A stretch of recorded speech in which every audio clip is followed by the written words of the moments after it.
Hello and welcome to my fat loss priority pyramid video.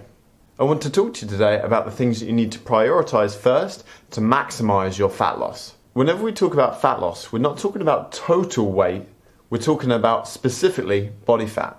When most people want to lose weight, they also might lose water and muscle mass as well. So not all the weight that you're going to lose is going to be body fat. But to help maximize the fat that you're going to lose, I've got a handy little pyramid that's going to help you maximize that body fat reduction. The fat loss priority pyramid is a visual example of all the things you need to do to create great fat loss. The things at the foundation, at the base of the pyramid, are what you're going to need to do most. They're going to have the biggest effects on your total fat loss. As you go up towards the top of the pyramid, those things are going to have less of an impact towards your total fat loss, but still a small impact. So let's get into the pyramid. Firstly, calorie deficit. This is the holy grail, or the number one thing you need to start off doing to create fat loss. You need to consume less calories than you burn. That's pretty much it. I like to put it like this. You need to burn more calories or be more active, or consume less calories or food to create a deficit between what you're eating and what you're expending. The difference between what your calories in and your calories out is your calorie deficit. If your calories in is more than your calories out, then that's going to be a calorie surplus. If your calories in is less than your calories out, then that's a calorie deficit. So consuming less calories than your body burns is going to be essential. Your body will need to find those extra calories from somewhere, and because you haven't got it in food, it will start to utilize body fat. To give you an idea of the amount of calories you need to consume to be in a calorie deficit, check out our handy calorie calculator. It will give you everything you need to know and also give you an idea of how quickly you can lose that weight. After a calorie deficit, one of the other most important factors to think about is protein intake. Protein is going to help to build and retain muscle, especially in a calorie deficit. It also helps minimize hunger. Having a high protein diet can give your body all the amino acids it needs to help repair muscle after training, and also maximize protein synthesis, which helps maintain muscle mass whilst in a calorie deficit. A good example of how much protein you need per person is to base it on this equation. If you're just starting out, times your body weight by 1.4. That's going to give you a number of grams of protein to try and consume each day. If you're a little bit more advanced, try and go for 2.2 grams of protein per kilo of body weight. This will give you a little bit more for those that are a little bit more active or have been training for a long time or well experienced. If you can help prioritize protein over carbs and fats, it's also going to help with your long-term fat loss progress. Next up on our pyramid is strength training. One of the biggest things we always talk about in Lean 60 is building muscle.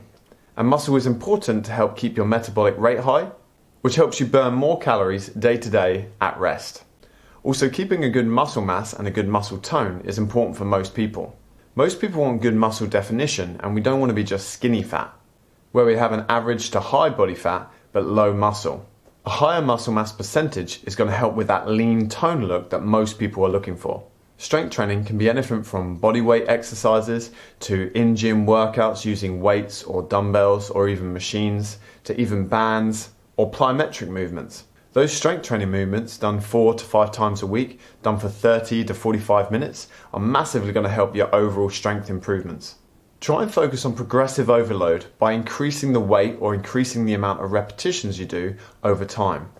This is a great way to create stimulation in our muscles and allow them to grow and get stronger. Next up on our fat loss pyramid is sleep and stress.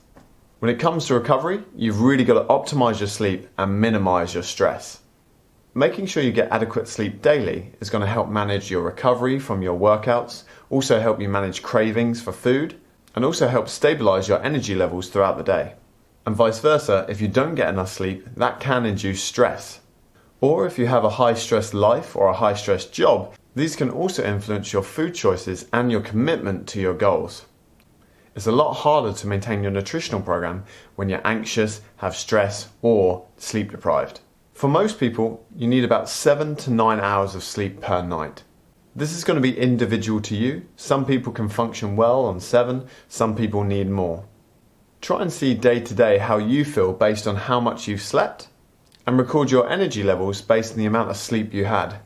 You might soon find a correlation between the amount of sleep you've had and the energy you have next day. Same with the stress in your life. Try and minimize any stress you do have as that's going to be detrimental to your overall gains in the future. And finally, at the top of our pyramid, we have NEAT. NEAT stands for Non-Exercise Activity Thermogenesis, basically meaning the amount of calories that you burn and where you burn them throughout the day that isn't exercise. For most of us, we're going to predominantly burn most of our calories from our resting metabolic rate, the amount of calories we need to sustain our current level based on our total mass of body fat, muscle mass, and visceral fat. We also have the thermic effect of food. Your body does utilize and burn calories even processing food. When we think about NEAT calories that you're burning day to day, you can think of things like walking the dog, or maybe tidying your house, maybe having a shower. But also things just like sleeping are going to be burning a lot of calories as well. It's not only exercise that's going to burn those calories. So try to think of other ways that you can improve your overall activity in the day. It really does add up to a big change over a couple of months. One way I always suggest to help people increase their NEAT calories is to go for a walk, or to try and aim for a certain amount of steps per day. Some people like to go for an evening walk, some people like to go for a morning walk. If you can get out for 30 minutes to 45 minutes, it will make such a big difference compounded daily. Or you could aim for a certain amount of steps per day. I'd recommend somewhere between 10,000 and 12,000 steps per day. The more, the better.